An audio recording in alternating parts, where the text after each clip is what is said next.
आज इस पावन अवसर पर यहाँ विराजमान सभी को मैं बधाई देता हूँ। यहाँ उपस्थित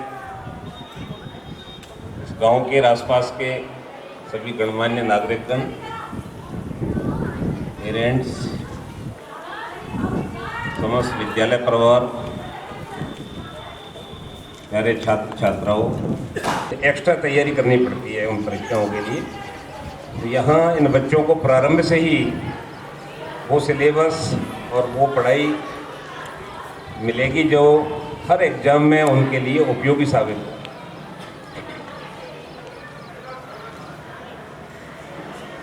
आज़ादी के बारे में गीत के माध्यम से, भाषण के माध्यम से आपको बताया गया, सभी जानते हैं, क्योंकि आज भारत को आज़ाद हुए 75 वर्ष हो गए। पर हमारी ये जिम्मेदारी बनती है कि जो आज़ादी इतनी परेशानियों से मिली थी, उसमें कितने लोगों ने कुर्बानियाँ दी। आज हमारा दायित्व बनता है कि इस आज़ादी को हम कायम रखें, अक्षुण्ण रखें। इसके लिए प्रत्येक नागरिक का कर्तव्य है कि वो अपने अधिकारों के साथ साथ जो उसकी ड्यूटीज़ हैं, कर्तव्य हैं, उनका ध्यान रखें। सबसे पहले यदि कोई व्यक्ति अपने परिवार को ढंग से संभालता है तो उसके बाद में वो व्यक्ति अपने गांव और आसपास के क्षेत्र को भी ध्यान से संभाल सकता है। और प्रत्येक यूनिट से, एक एक गांव से मिलकर पूरा प्रदेश बनता है और राष्ट्र के सारे प्रदेश मिलकर इस पूरे भारतवर्ष को बनाते हैं। तो एक इकाई से ही सब काम शुरू होता है। सबसे पहले हमें अपने आप को मजबूत करना होगा और हमारी जो ड्यूटीज़ हैं वो हमें निभानी होंगी। यहाँ जो भी पेरेंट्स उपस्थित हैं, मैं उनको कहना चाहता हूँ कि आप बहुत भाग्यशाली हैं कि आज हमारे बच्चे 4वीं 5वीं क्लास में पढ़ रहे हैं, वो अंग्रेजी में भाषण दे रहे हैं, इंग्लिश बोल रहे हैं। हम शायद ये जब पढ़ते थे तो 10वीं 11वीं में जाकर भी ये बात नहीं सीख पाते थे। 6ठी क्लास के अंदर ABCD स्टार्ट होती थी और प्रारंभ से ही आज बच्चों को इतनी अच्छी एजुकेशन मिल रही है। इससे बच्चे का सर्वांगीण विकास होता है, उसका कॉन्फिडेंस बढ़ता है, क्योंकि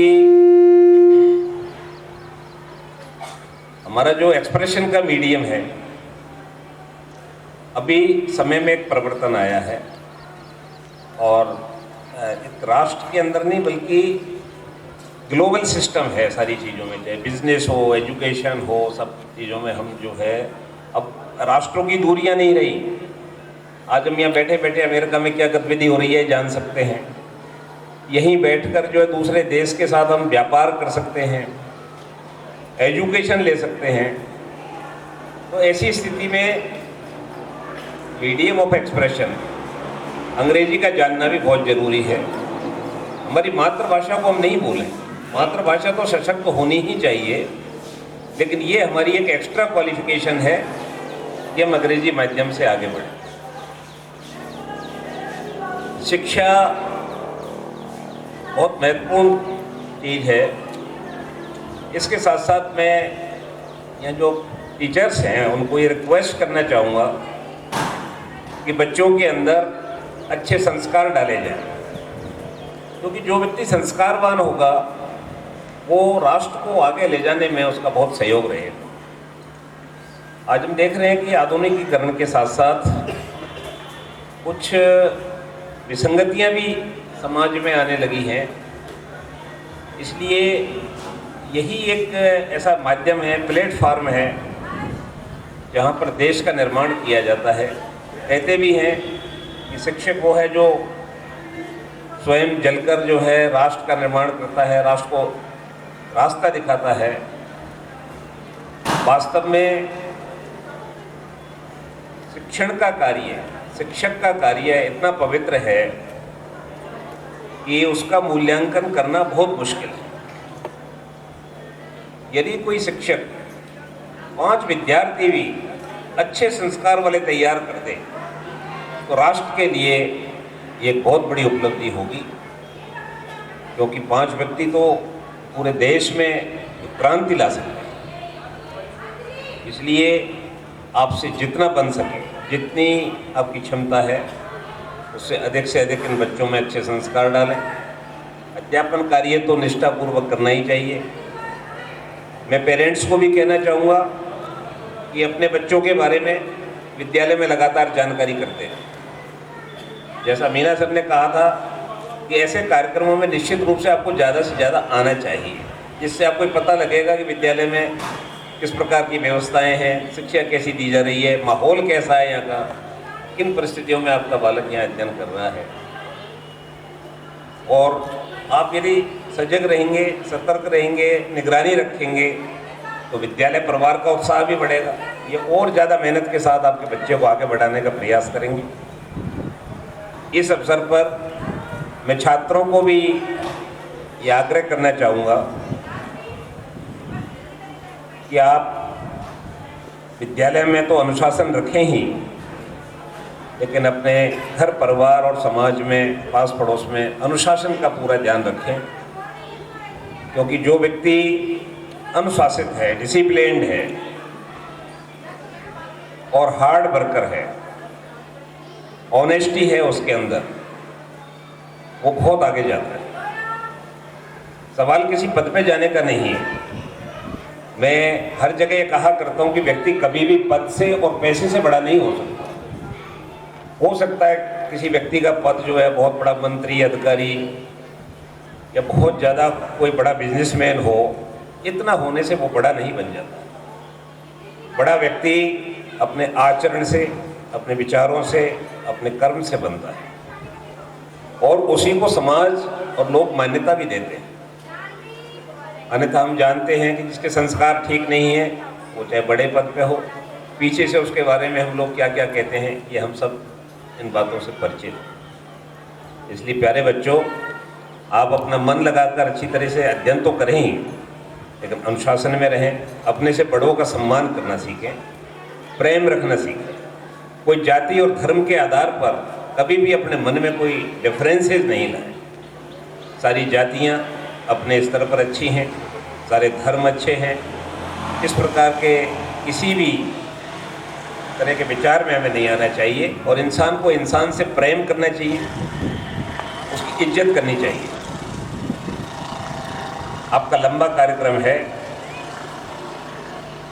क्योंकि मेरी स्टूडेंट लाइफ में मुख्य जो एक्टिविटी थी, भाषण प्रतियोगिता में मैं भाग लिया करता था और उस समय टॉपिक हमें उसी समय दिया जाता था। टॉपिक उस समय देकर और मैं उसको ज़्यादातर जो है विपक्ष में बोलता था। एक ही बिंदु के जो है, जैसे तलवार बड़ी है या कलम बड़ी है, जो है कि ये एक टॉपिक दे दिया उदाहरण के लिए, तो उस पर जो है उसी समय प्रिपेयर करके बोलना होता था। पहले तैयारी नहीं कर सकते थे। तो भाषण तो लंबा दिया जा सकता है, लेकिन जो काम की बात है वो मैंने आपको, हमारे अध्यापकगण को भी निवेदन करी, पेरेंट्स को अनुरोध किया और बच्चों को भी आग्रह किया कि आप एक अच्छे नागरिक बने, जिससे न केवल आपका और आपके परिवार का नाम हो, बल्कि प्रदेश और पूरा देश जो है आपकी उपलब्धियों का गुणगान करे और उसका लाभ जो है राष्ट्र को मिले। मैं यही कहना चाहूँगा, क्योंकि हम तो इतनी सामान्य सी स्थितियों में निकले हैं कि छठी क्लास में पढ़ने के लिए 6 किलोमीटर पैदल जाया करते थे। टोडूपुरा है मेरा गांव और हम कटकड़ जाते थे पढ़ने के लिए। 5वीं क्लास का स्कूल था और पूरे स्कूल के अंदर केवल 3 स्टूडेंट के पास साइकिल होती थी, बाकी सब लोग पैदल आते थे। सनेट से, बजेड़ा से, टोडूपुरा से, दूर दूर से जो है गावड़ा। केवल 3 स्टूडेंट थे, उनमें एक स्टूडेंट तो मेरे गांव का था, एक से सनेट के थे और एक कुतुबपुर के जो है। तो उन परिस्थितियों में जो है आज आप दूर से आते हैं, लेकिन आपके घर से ही बस आपको पिकअप कर रही है, आपके घर से जो है साधन मिला हुआ है आपको। तो ये जो सुविधाएं मिली हैं, इसको आप यूज इस रूप में करें कि जो हमारा समय आने जाने में, इन चीज़ों में लगता था, उसका सदुपयोग करके आप जो है अच्छे कामों में, अध्ययन में, अन्य चीज़ों में जो है लगाएं। और मैं पुनः यहाँ उपस्थित सभी महानुभाव के लिए इस अवसर पर शुभकामनाएं देता हूँ और विद्यालय को बधाई देता हूँ कि यहाँ इस अवसर पर मुझे इतने अच्छे कार्यक्रम में आने का मौका मिला। वास्तव में मैं अंतर्मन से गदगद हूँ कि हमारे गांव के अंदर इस प्रकार की शिक्षा की व्यवस्था हो पाई है, जिसकी कल्पना हम पहले तहसील हेडक्वार्टर पर भी नहीं करते थे, जिला मुख्यालय पर भी नहीं होती थी। तो ये बहुत अच्छा प्रयास है और मैं मीना जी को भी बधाई देता हूँ कि आपने, नौकरी तो बहुत लोग करते हैं, लेकिन आपने इतना पवित्र कार्य किया है कि इसका अरबों रुपए में भी मूल्यांकन नहीं हो सकता। यदि इतने लोगों का जीवन निर्माण आपने कर दिया तो ये बहुत बड़ी उपलब्धि है। बस मैं इतना ही कहते हुए अपना स्थान ग्रहण करता हूँ। जय हिंद।